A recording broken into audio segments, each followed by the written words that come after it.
Hello, you're listening to The Science of Successful Job Hunting with me, Mildred Talabi, author, speaker, and blogger committed to inspiring and changing lives in business and careers. This podcast series is all about sharing tips and techniques with you that will take the guesswork out of your job hunting. Why? Because successful job hunting is not about luck, chance, or hope. Successful job hunting is a science. Welcome to today's episode.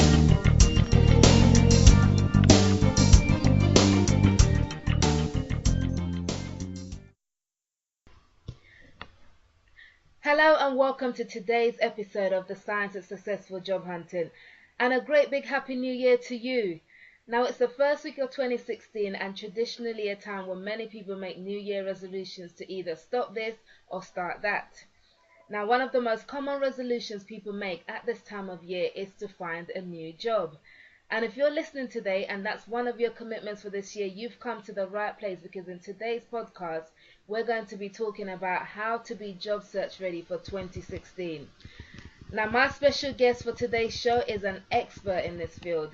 Hank Boyer is the founder and CEO of Boyer Management Group, a management consulting firm which works with organizations that want to get the best out of their people and also with job seekers who want to get a better job faster. Hank's organization also produces an annual electronic assessment and textbook called the Job Search Readiness Assessment Development Guide. Now that's used to measure what job seekers know or don't know about the current and emerging best practices of conducting an effective job search. And as of February next month, it's going to be in its 7th edition, so it has been going for quite a while. Now, in this episode, Hank will be sharing some of what this assessment contains and why and how you can get ready to land that job you want this year. So, without further ado, Hank, welcome to the Science of Successful Job Hunting. Well, thank you so much, Mildred, and Happy New Year to you. Thank you so much for joining us today. Now, I'm not sure I've done it justice in my introduction, so could you please tell us in your own words exactly what it is that you do and more importantly, how you started your own career journey? Well, let me answer that second question first.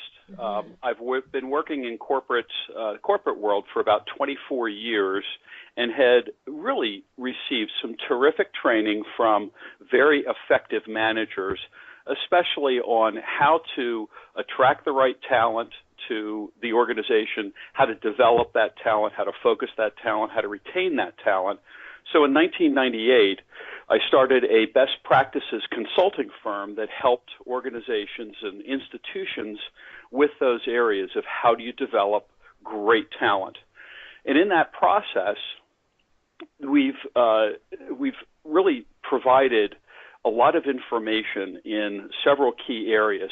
How does an organization optimize its talent? How does it develop and coach that talent? How does the organization align people around a mission? How do you manage performance? How do you plan strategically?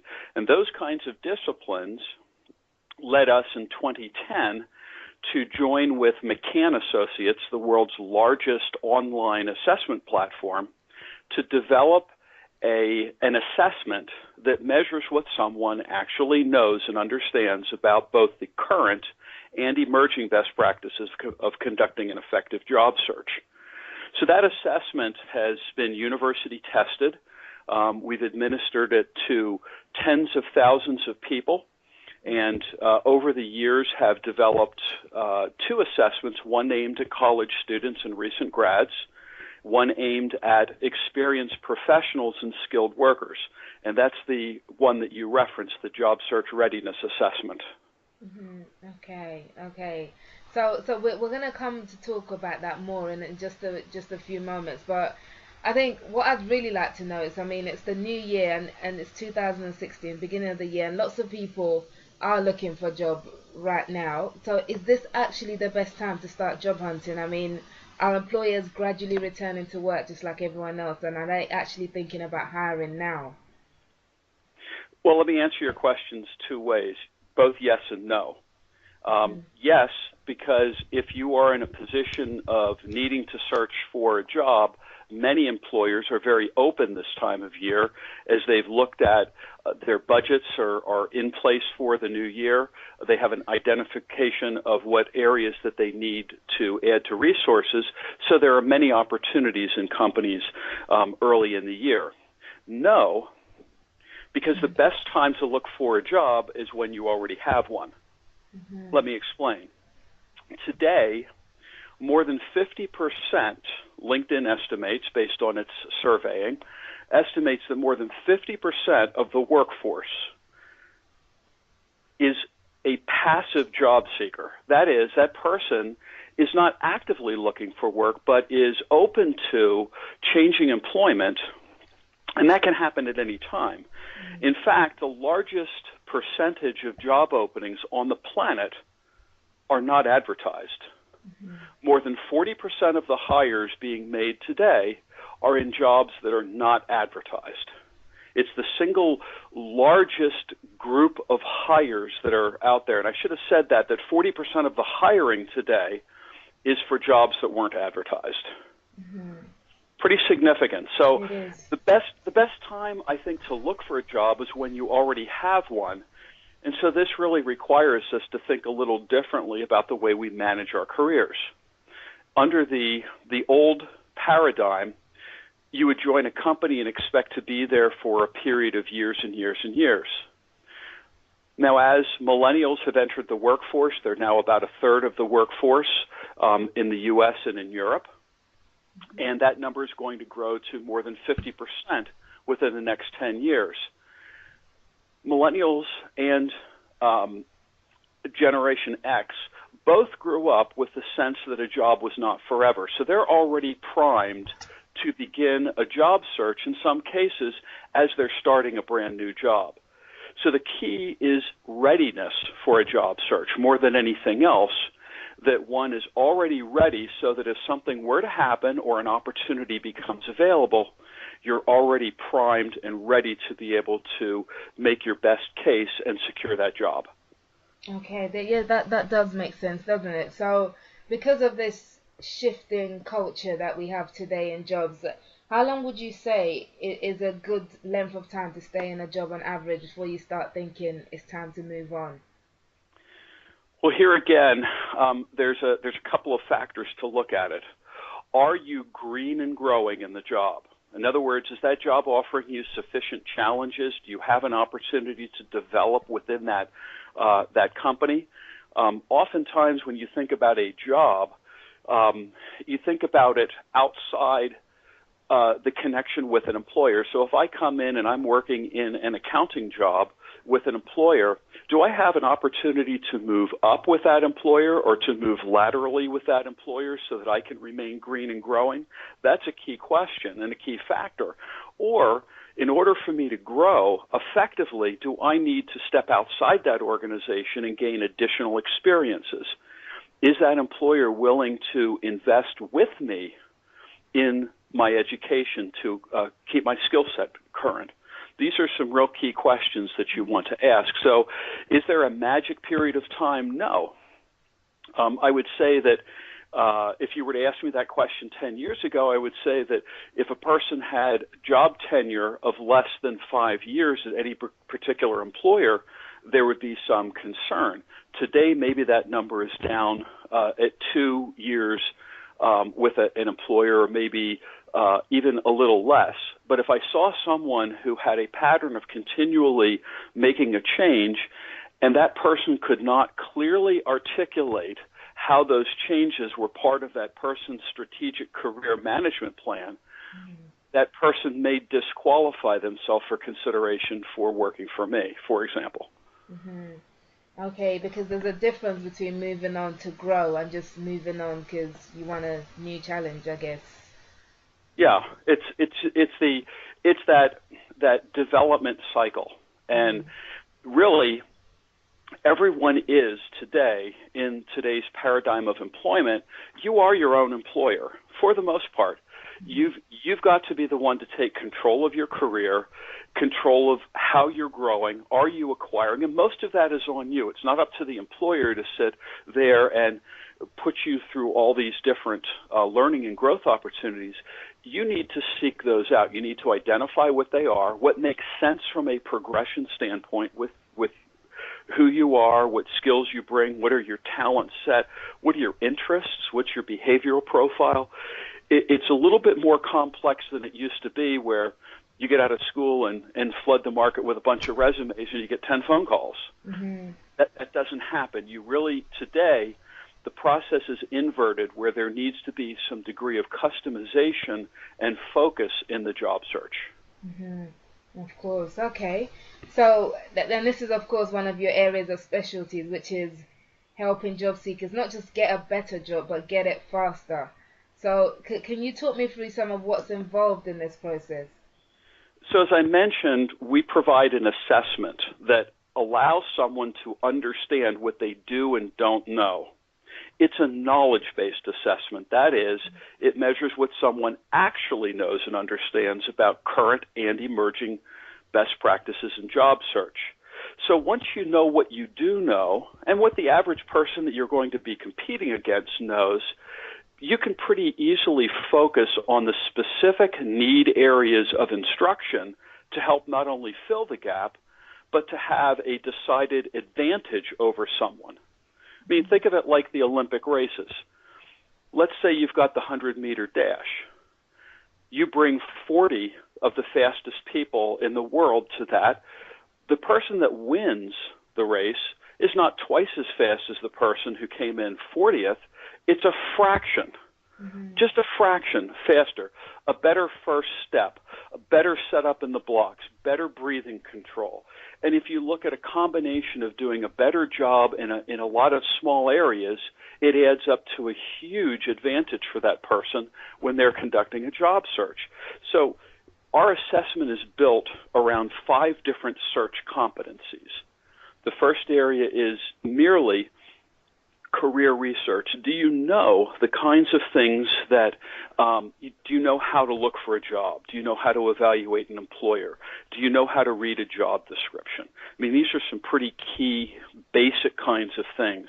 Have you gotten experience with internships, apprenticeships, job fairs? Have you utilized resources that may be available through local and federal governments? Do you understand how to build an effective brand? These are all parts of career research. Mm-hmm. Then you'd look at career search preparation. Most people do well in this particular area. That's the resume and the cover letter preparation. But it also, how are you going to manage your search? How are you going to deal with gatekeepers there? How do you leverage the different social networks that are out there?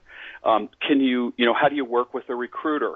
Different levels of positions are going to require different types of preparation. And then it's the interview preparation.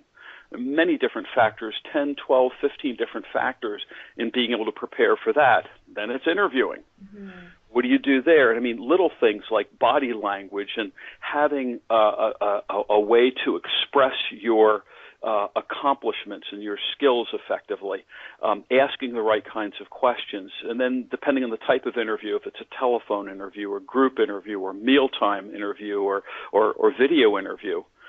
And then most importantly, how do you land the plane in getting that job by following up the interview?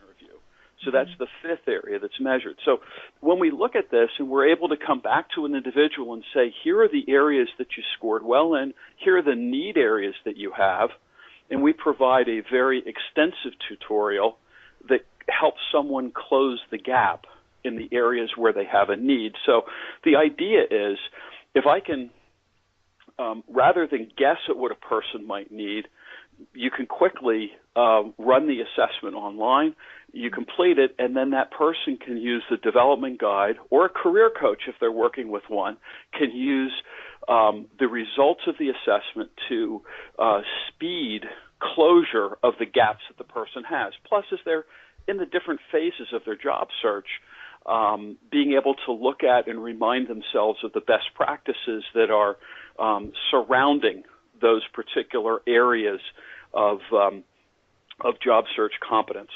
Mm-hmm. Okay, wow. There's a lot of questions, a lot of great questions to and areas to consider in this.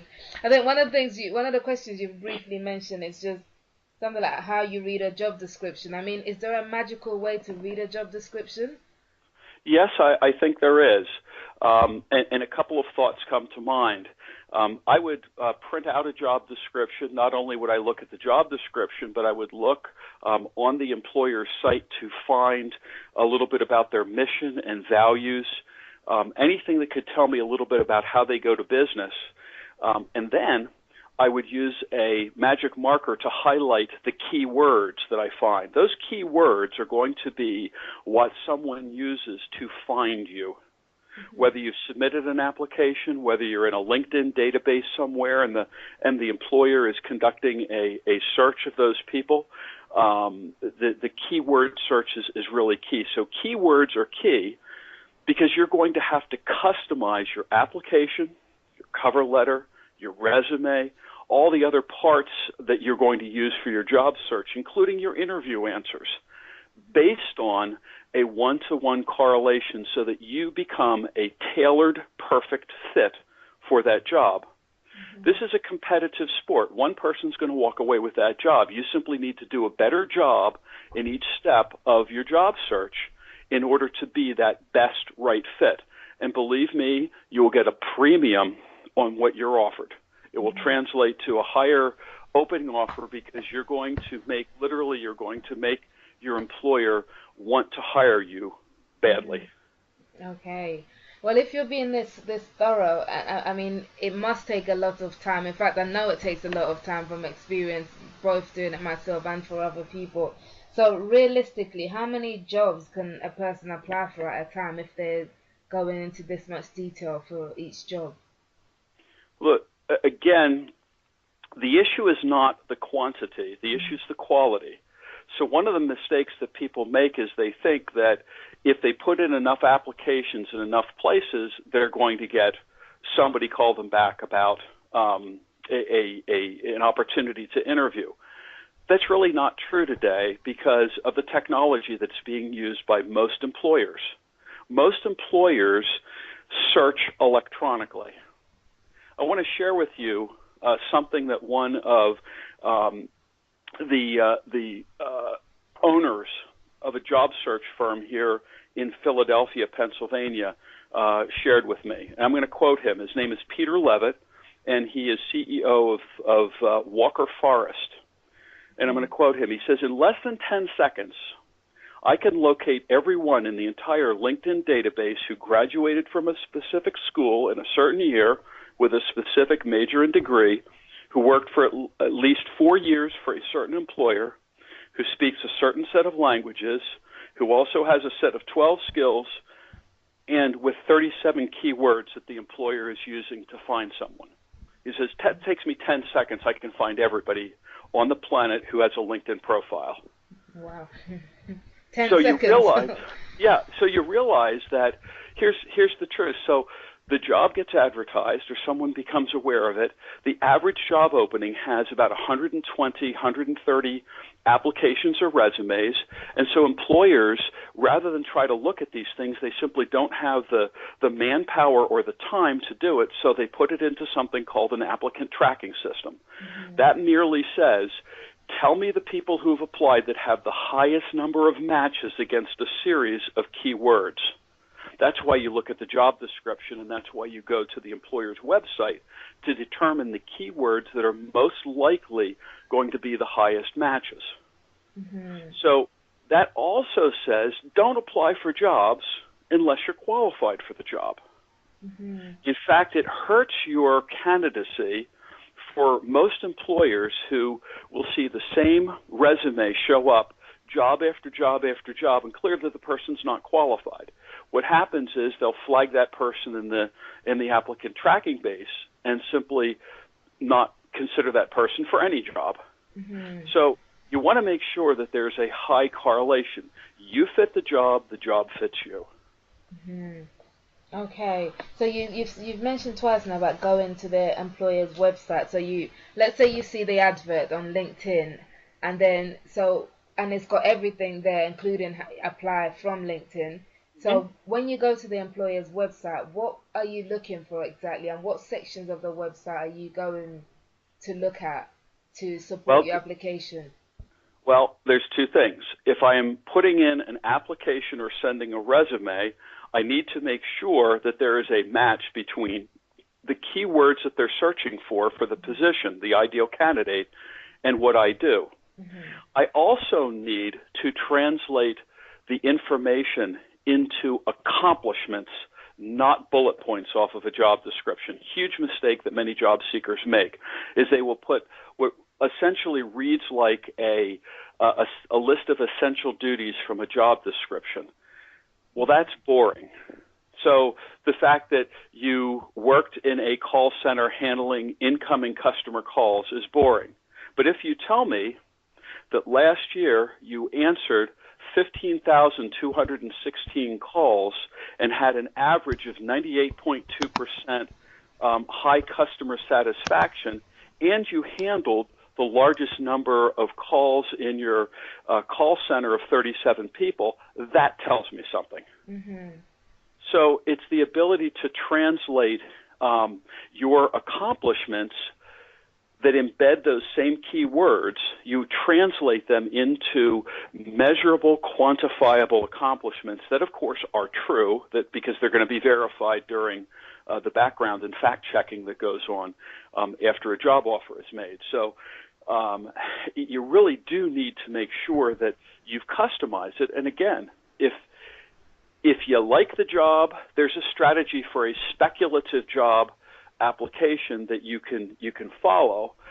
We describe that in our textbook. But the idea here is that you're looking at the jobs that are out there and you figured out what type of work you should be doing. But that's not where your research ends. You also need to research the people who will be interviewing you. And chances are you're going to be able to find information about that person, simply a Google search on that person's name along with the employer will probably help you locate where they've appeared. It may help you locate a Facebook account. It may help you locate a LinkedIn profile. And you need to learn about that person.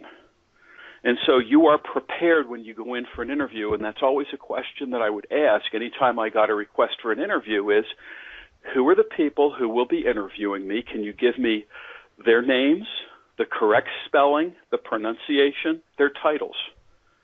And, I could take it from there and research. Look, there are no secrets in the world anymore. You can just find about anything you need to find on the Internet. So your ability to conduct research and you come in confident and prepared in that interview, you're going to blow them away. You're going to be head and shoulders above the other people who won't have prepared properly for the interview. Preparation is key. Is this one of the things that the average job seeker don't know about conducting an effective job search? Some of these things you've just mentioned now. Absolutely. They know they need to do some research. They don't know specifically where and how. And that's the difference. It's kind of like knowing that, yes, I do need to go to the doctor, but I don't know how to get there. I don't know what he does. I don't know if what ails me is what his specialty is. You got to do just a little bit of research to make sure that there's a good match. And then one of the things that you also say is that job seekers are greatly challenged because of the rapid changes occurring in the job search methodology and strategy. So some of these changes, I think you mentioned one of them. Will this be the use of the applicant tracking system as more of something employers do? And are there other changes that job seekers are not aware of that are tripping them up in this process? Absolutely, there are. And this is, again, a big challenge. Just because you conducted an effective job search a year and a half ago doesn't mean that you can simply replicate your search and come out with the same results that got you that job. Here's what's happened. Methodology is changing, and it's changing rather rapidly.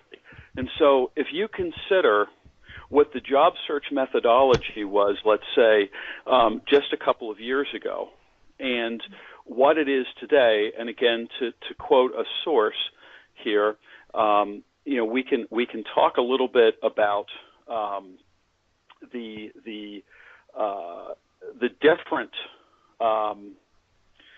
different kinds of methods that people have used. So, for example, if I look a couple of years ago, the standard method was to use the big job boards. And so you went to the Monsters or the Indeeds or other big job boards, and you used that as your primary search method. You didn't do a whole lot of work on social media. Today, social media is the number one source of hire. And so if you're following a textbook that bears a 2016 publication, just bear in mind that it was written probably in 2013, early 2014, giving the state of the art for those years. Today, that's changed. And so the methodology has changed. The number two source of hire today is use of internal referrals. So how do you put yourself into that position to be someone who's referred to the HR department or to the hiring manager? Again, there's a process, there's a method to do that. So these technology changes, methodology changes, and the world is getting smaller. You take a look at the situation today in the Middle East. That's changing the face of the workforce in the UK. That's changing the face of the workforce in the U.S. So global changes can affect how things are hired. It can affect where hot opportunities that have may not be related to your existing employment, except the skill set, the technical skills and the soft skills may be very, very relevant to enable someone to jump from a position, let's say, in working in the fraud department of a bank to going into a cybersecurity role. So all of these changes, it used to be that knowledge doubled every 1,000 years, and then every 100 years, and every 10 years. Now we're doubling in a period of months. And so that is driving so many changes that literally you have to be refreshed on how to conduct an effective job search using the most current information possible. Okay, yeah, that's so helpful, isn't it? But yeah, I think you mentioned that social media is the number one source of hire at the moment.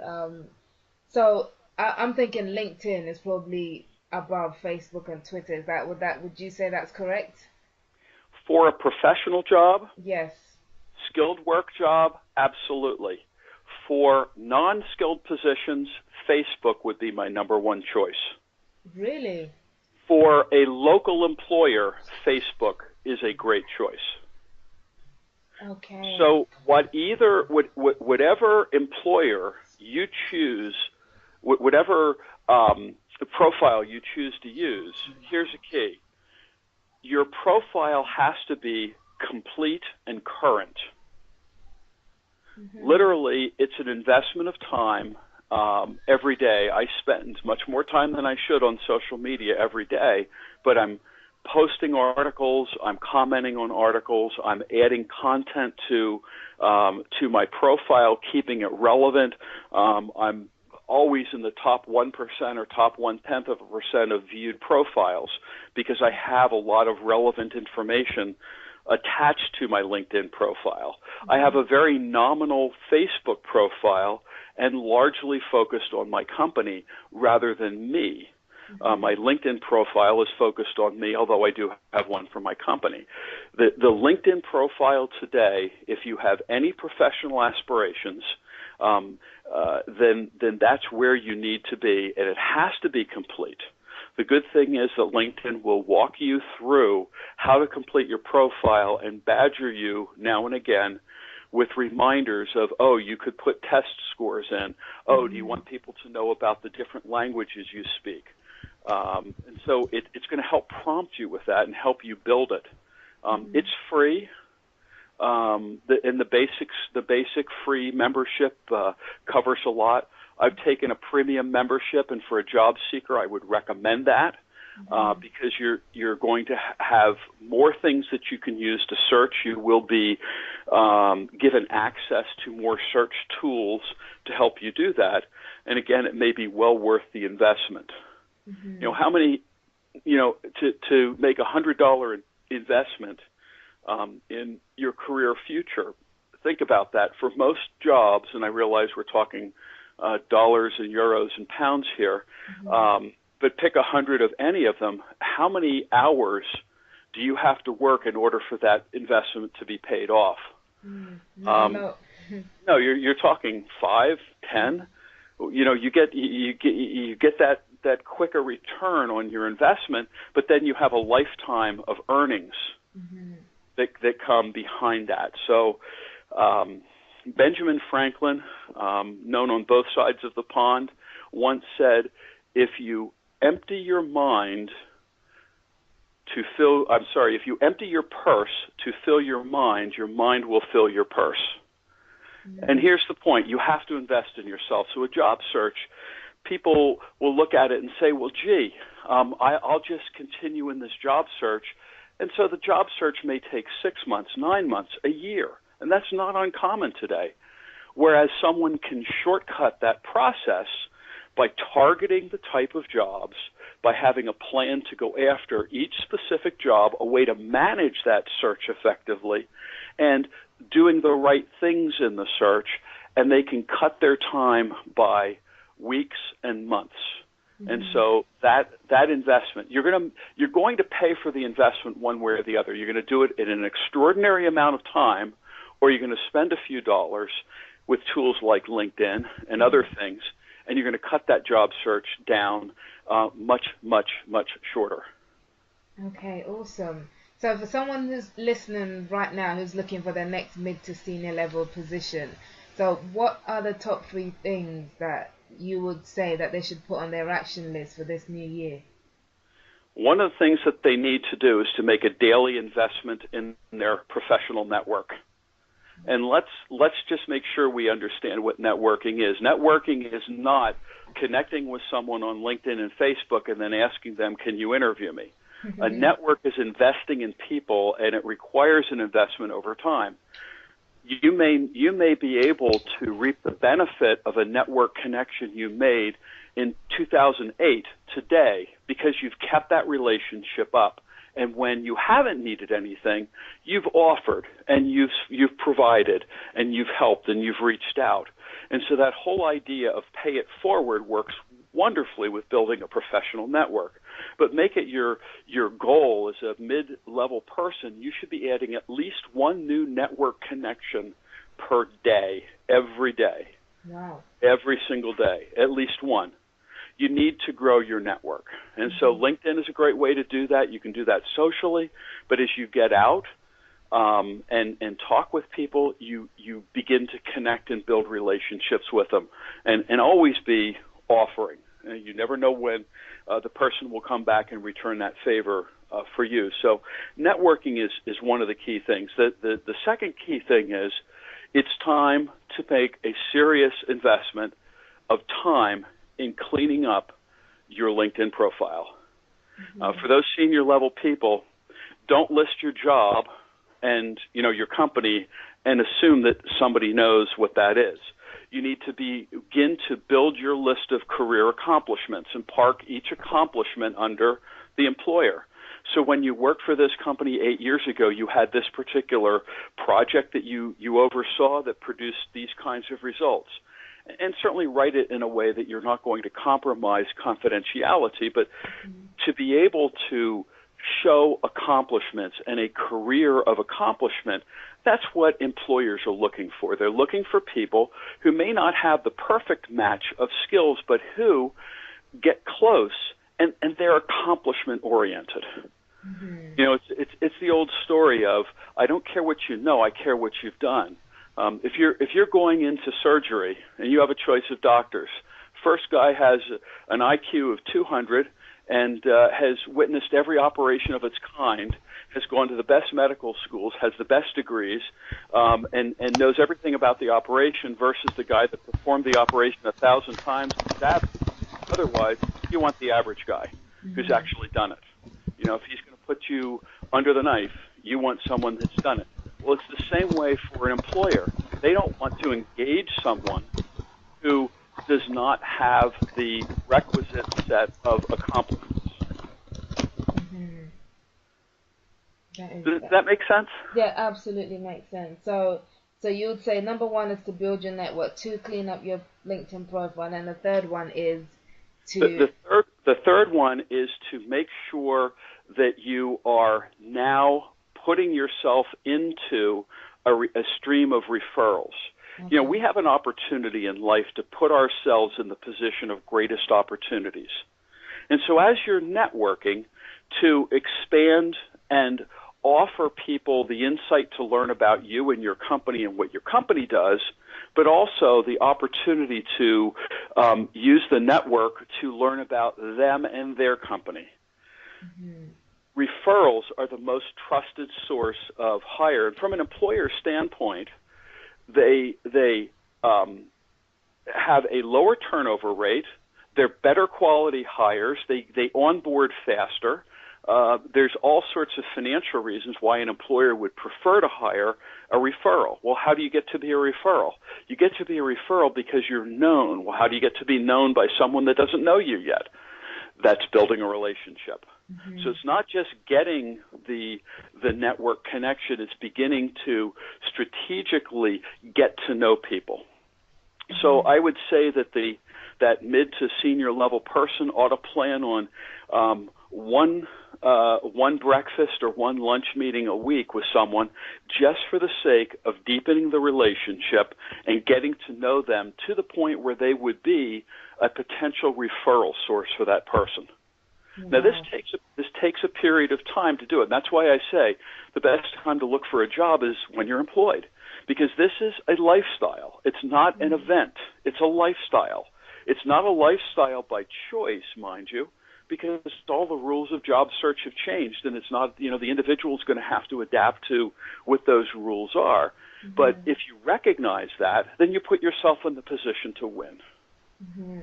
Wow, that's pretty intense. I'm very sure a lot of what you shared today will be a fresh revelation to a lot of our listeners, because as you said, it's more developing a type of lifestyle, and things have changed, isn't it, when you're just sending out application forms and hoping for a response. So I like it. So by my calculations, so you'd have to be making 7 connections a week and 12 lunches a year at least to succeed in today's job market. Is that correct? That would be a minimum investment in my mind. Wow, that is awesome. But yeah.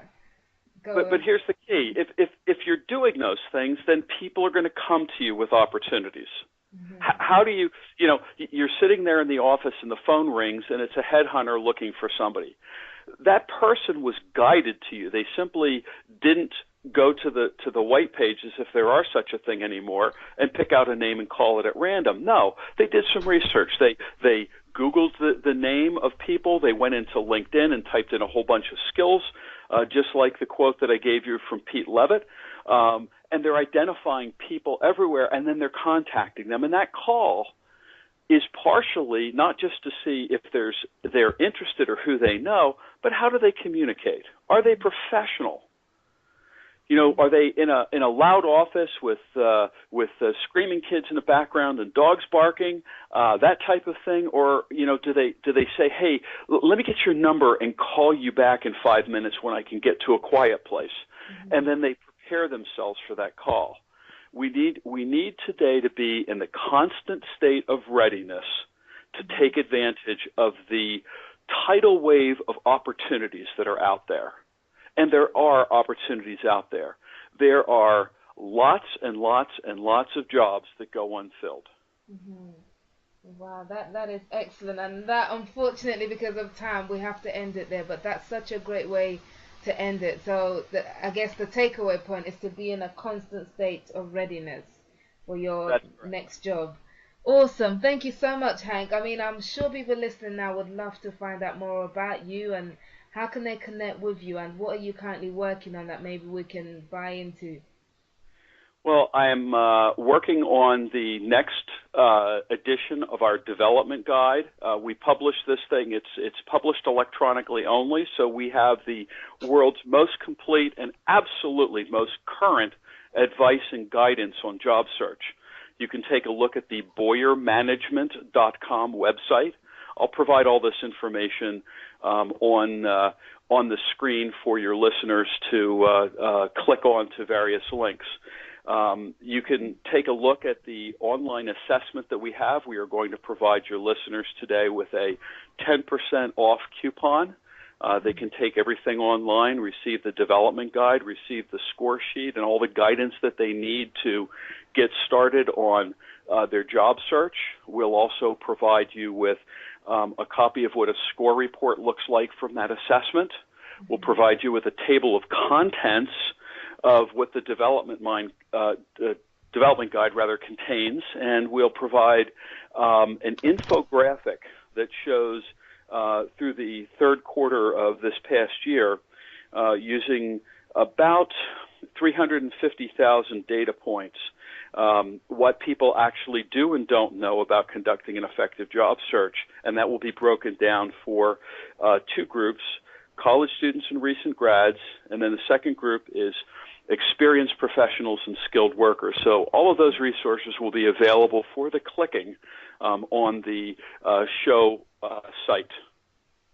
Excellent. That sounds so amazing. So much resources, Hank. Thank you so much for that.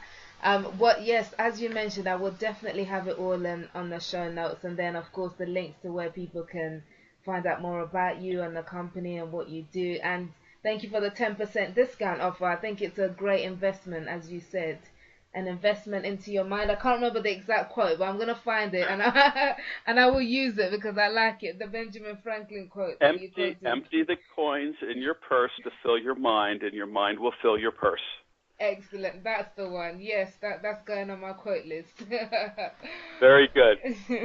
But brilliant. Hank, it's been such a pleasure having you. Thank you so much for coming on the show with us today. The pleasure's all mine, Mildred. Thanks for having me. Anytime. Thank you. And thank you for listening today. I mean, if you've enjoyed this episode, please do subscribe and rate it on iTunes, which is the Science of Successful Job Hunting. And please tune in next week for the next episode where you can get even more career tips. But until next time, remember, successful job hunting is not by luck, chance, or hope. Successful job hunting is a science. Take care. You've been listening to the Science of Successful Job Hunting podcast series with me, Mildred Talabi. Now, if you're a mid to senior level professional looking for a change in your job or career, get in touch with me at www.cvmakeoverexpert.com for help with your CV, LinkedIn profile, and much more. That's www.cvmakeoverexpert.com. Until next time, take care and happy job hunting.